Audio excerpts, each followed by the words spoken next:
કે આ નબળો પાડોશી જણ્યો ને રાવણના પાપે બંધાવવું પડ્યું. આ પાડોશીના નડ્યા, મારા નથી.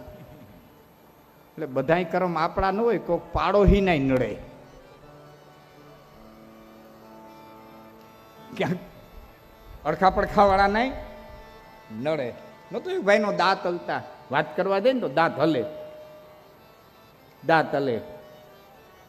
એટલે બેન બુદ્ધિએ કીધું કે ઢાલ કાચવાની પીઠ દેવી માથે આ ખોપરી છે, વજર દેવી હળપતિ છે, અને આવા બંધ દાબડીની માલિક કરું છું તોય તું ધ્રુજ કા હલકા. એટલે દાંતે કીધું કે મને ખબર છે કે ઢાલ કાચબાન પીઠ દેવી માથે ઢાલ છે, વજર દેવી દાઢી હેઠે આધાર છે, આ બે અત્યારે હું સલામત છું. પણ પડખે બાઈ માણસ એવી આવીને વહી છે ને આ વાટકા વિનાની ટ્રેન ટહુની, એ કંઈ આડાવનું બોલે ને કંઈ અમારે બધાને બતરી હે ને નીકળી જવું પડે, એનાથી ધ્રુજીએ છે. અહીંયા પાડોશીના પ્રતાપે ધ્રુજીએ. આવા દાનનો મહિમા અદ્ભુત છે મિત્રો. વડીલો મૃત્યુઓ, અમારું બધું મોહાડ કહું તો મોહાડ, અદ્ભુત દાનનો મહિમા છે. ખૂબ દાન કરજો, પણ થોડું સમજી વિચારી અને કરજો. ક્યાં દાન દેવું, ક્યાં દાન ન દેવું, આનો વિવેક હંમેશા માટે ખાસ કરી અને યુવાનોને કહું છું જાળવી રાખજો. અહીં દીધા જેવું છે કે નહીં, અહીં મારા દાનનો ગલત ઉપયોગ નહીં થાય ને, તમને 100% ખાતરી હોય. નહીતર પછી ઘણા ઠેકાણા છે, બેનું દીકરીઓ ભાણેદીણા ક્યાં નથી, અનાયાસે પુણ્ય કરવાના ક્યાં ઠેકાણા નથી. બહુ આમ આભામાં આવી જાઉં અને તણાઈ જાઉં એ યોગ્ય નથી. ન જાનમ દાનમ. હે માં, હું કઈ દાન જાણતો નથી.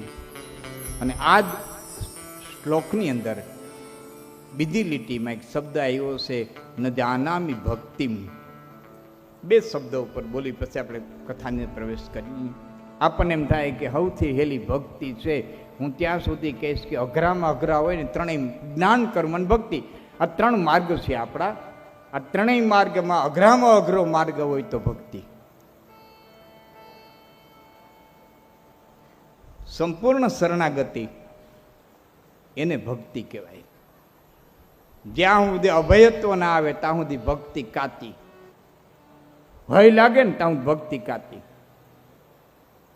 અને જો ભક્તિને જેટલી માનીએ છે એટલી સરળ હોય, એટલી સહેલી હોય, તો ગીતા વાંચો તો ખબર પડી જાય કે ભગવાન કૃષ્ણે પેલા સાંખ્ય યોગ કીધો, બીજા અધ્યાયના 11મા શ્લોકથી બોલવાની શરૂઆત કરી. શોચ્યાન શોચસ્તમ પ્રજ્ઞાવાદાંત ભાષુ છે ગતાસુન નાનું શોચંતી પંડિતા. બીજા અધ્યાયના 11મા શ્લોકથી બોલવાની શરૂઆત કરી. એમાં સાંખ્ય કીધું. સાંખ્ય કીધા પછી એને કર્મયોગ કીધો. 2 નિષ્ઠા પુરા પ્રોક્તા મયા નઘ. હે અનઘ, હે નિષ્પાપ અર્જુન, મારા દ્વારા 2 નિષ્ઠા કહેવાયેલી છે. એ જ્ઞાન અને કર્મની 2 વાતો કર્યા પછી 10મો અધ્યાય આખો વિભૂતિઓ કીધો. આખો વિભૂતિઓ કીધા પછી અર્જુને કીધું મારે સ્વરૂપને જોવું છે. ભગવાન નારાયણે કુરુક્ષેત્રના મેદાનની અંદર અર્જુનને અંતઃચક્ષુ દીધા, દિવ્ય ચક્ષુ દીધા, અને અર્જુને વિરાટ સ્વરૂપના દર્શન કર્યા 11મા અધ્યાયની અંદર. અને એ પછી ભગવાને 12મા અધ્યાયની અંદર ભક્તિ યોગ કીધો છે. ભક્તિ જો આટલી સહેલી હોત ને તો પરબારા કહી દે.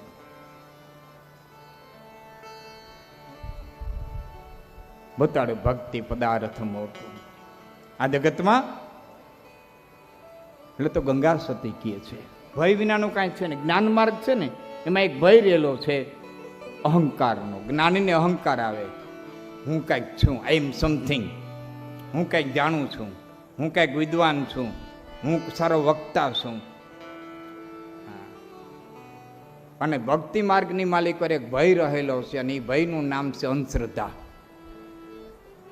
એટલે તો વિદ્વાનોએ કીધું છે કે જ્ઞાન વિનાની ભક્તિ, જ્ઞાન વિનાની ભક્તિ અંધશ્રદ્ધાને જન્મ આપે, અને ભક્તિ વિનાનું કેવળ જ્ઞાન એ રાવણને જન્મ આપે.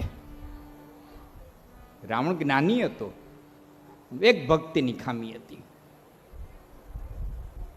તો સતગુરુ ચરણમાં શીશ નમાવવું, અભિમાન છોડી અને સદગુરુની શોધમાં વ્યાસનો પુત્ર સુખદેવજી આજ રાજા જનકની પાસે આવ્યા છે. આપણી કથા સાંજે કાલે ત્યાં વિરામ લીધી હતી. જનકપુર સુખદેવજી મહારાજ આવ્યા. બધા ક્ષત્રિયો બેઠા છે, સૂર્યવંશ બેઠો છે. મારી વાત ઉપર જરા ગૌર કરજો. આ દેશની પરંપરા હતી કે એક દી ઋષિ જેવા ઋષિના પુત્રો પણ ક્ષત્રિયની પાસે જ્ઞાન મેળવવા જતા હતા. આ પરંપરા વહી ક્યાં ગઈ? હું ખોઈ નાખ્યું? શેમાં ખોઈ નાખ્યું? ક્યાં ધૂળીમાં રોડી નાખ્યું? સામાન્ય નહીં, એક જ ઘટના નથી.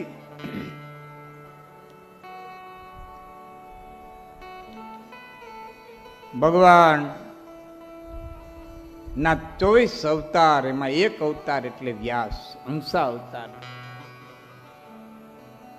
અને એનો પુત્ર વ્યાસનો પુત્ર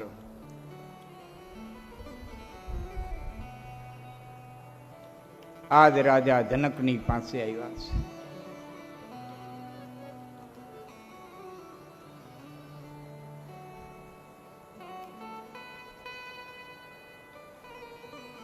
આ દેશનો ક્ષત્રિય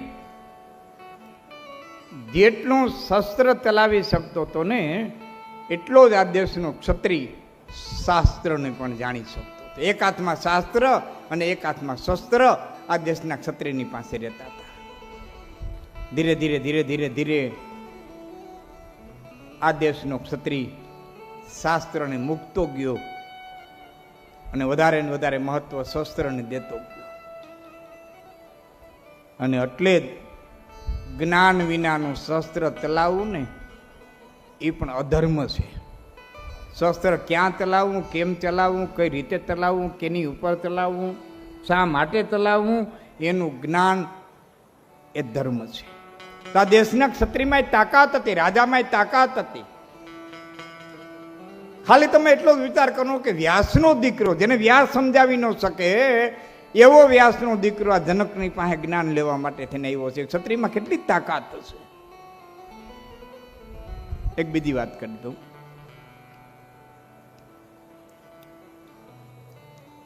એક વખત આ દેશના 7 ઋષિઓ મૂંઝાણા. 7 ઋષિઓના હૃદયની માલિકો એક એક પ્રશ્ન ઘૂમતો હતો, એનો કોઈ જવાબ નહોતો મળતો. 7 ઋષિઓ પ્રશ્ન લઈને ફરે આશ્રમે આશ્રમે, વિવિધ સ્થળે જાય, પ્રશ્ન તરતાય ઉત્તર ન મળે.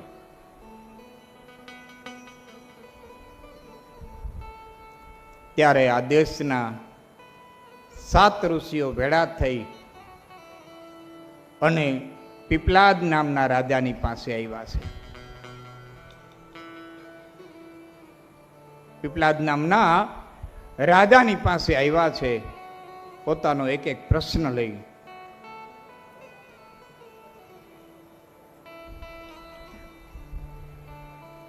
અને પીપલાદ નામના રાજાએ એ 7 ઋષિઓના પ્રશ્નોના જે જવાબ દીધા છે એના ઉપરથી આખું એક ઉપનિષદ આવ્યું છે, અને ઉપનિષદનું નામ છે પ્રશ્નોપનિષદ.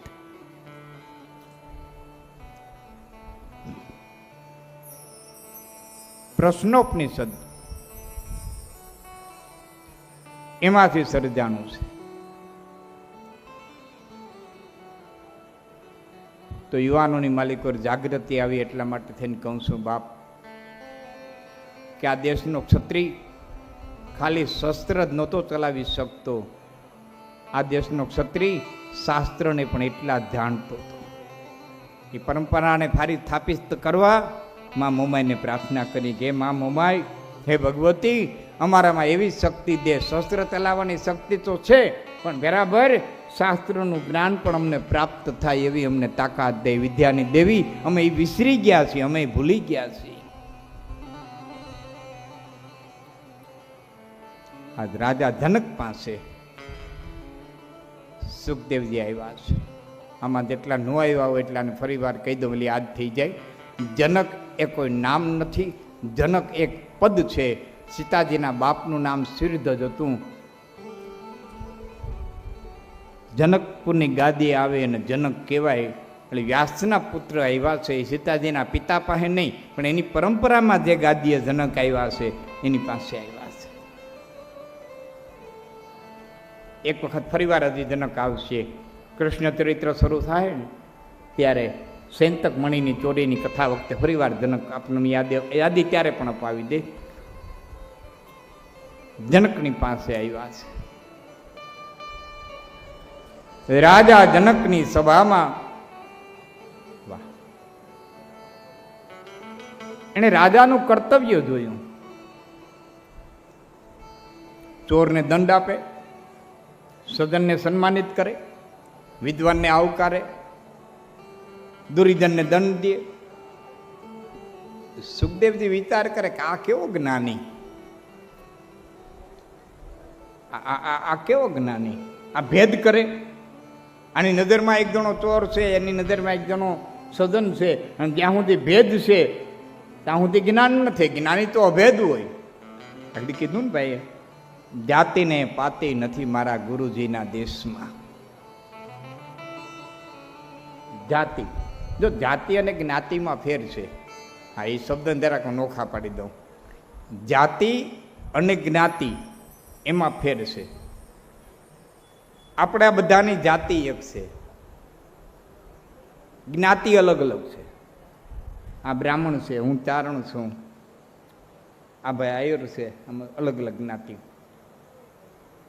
આને જ્ઞાતિ કહેવાય. કાઠી, આયર, ચારણ, આ બધા જે જ્ઞાતિઓ છે.